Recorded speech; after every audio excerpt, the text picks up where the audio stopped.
Hi, this is Esther for the McAllen Public Library, and welcome to another Quarantine Genealogy, a beginner's guide to tracing your Hispanic roots. We're just going to go over some basic information from the beginning, how to start, your forms, some basic rules, your records, and some online resources that you can use on your research. So from the beginning, you always want to start with yourself and look at your parents and your grandparents, but you always start with you.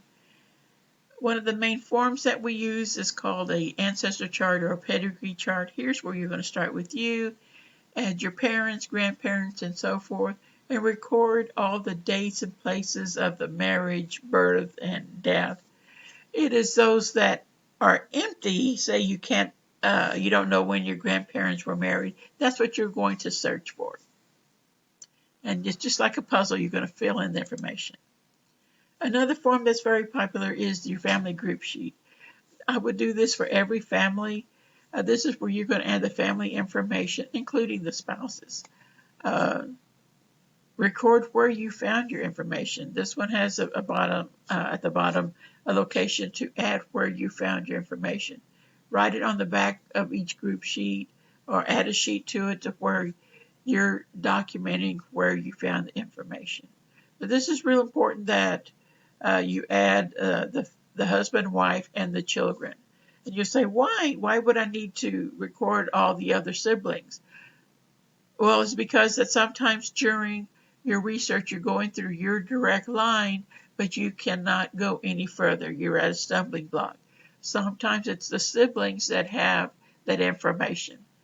For example, on one of my ancestors, I was trying to go further back to find who the grandparents were. And none of the siblings that I was going through, or especially mine, did not record who the grandparents were. It was with another sibling that I found where it recorded the grandparents on both sides of the families and where they were actually from. Sometimes some priest or registrar who's writing this information don't include additional information. So definitely go through the siblings that you find. Compile everything that you know. Ask relatives, hey, do you have any photos, any records, newspaper clippings, anything that I can use to give me a clue about our ancestors? Use a checklist. This will help you find other information, and it eliminates repetition. You don't want to be constantly going to the military service for the same person when you've already done it and you didn't find anything. So use a checklist to help you figure out, where else can I look? Some basic rules for making your research easier. Always capitalize the surnames.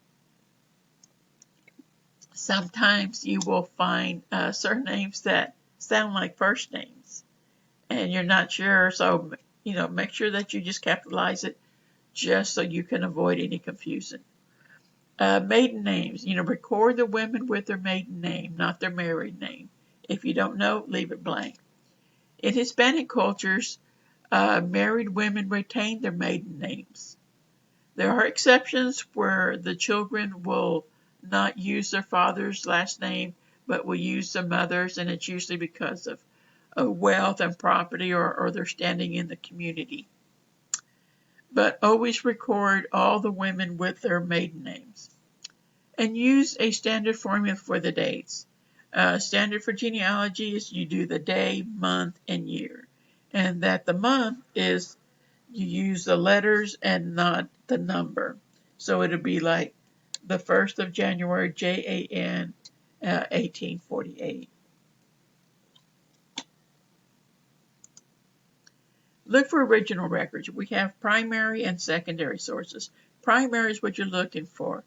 These are records that were created at the time or close to the time of the event. These are your vital records, your birth, marriage, and death. The secondary are those that were not created near the time of the event.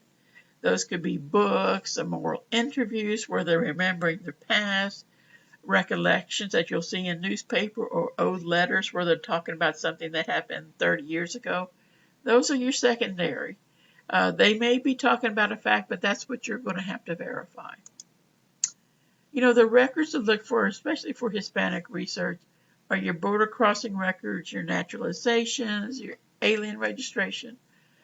Always look at military draft registrations for the men. Just because they filled out the draft registration doesn't mean that they were drafted. There are ways to find that out, but always look at that. And of course, your civil and church records. Now, a border crossing, this is really great information. You'll have the family name up here, the date. You'll find where they were born, you know, how old they were, what their occupation was, their last permanent residence, if they were with someone else, or they're listed here, their husband, where they were going, how much money they had, and of course, what's great is they listed their physical information, how tall they were, you know, what is their complexion, what color their hair was, their eyes, any distinguishing marks on their face, you know, like moles or tattoos or scars. They recorded that. And so this is great information just here on the one border registration. Now, a military draft registration, on here it gives you the registration number, the person, age, where his hometown was, date of birth.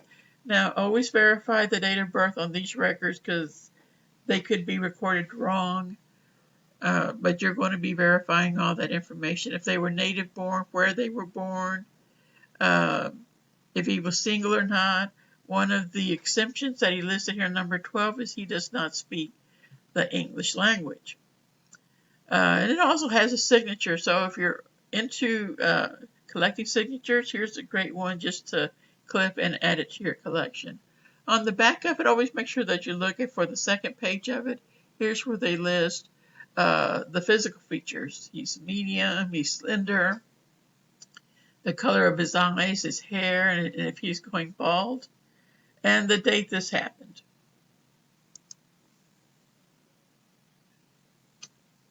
Now, when you're looking at Hispanic research, you're always going to look at two main types of records.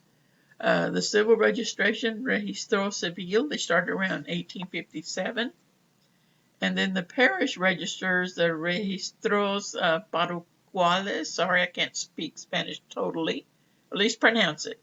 Nacimientos, birth records, matrimonios, marriage records, defunciones, your death records. Those are the most important records that you're going to look at in Hispanic research. Here's one example. This is a baptismal. What's great is on the left side on the margin you have the number of the record.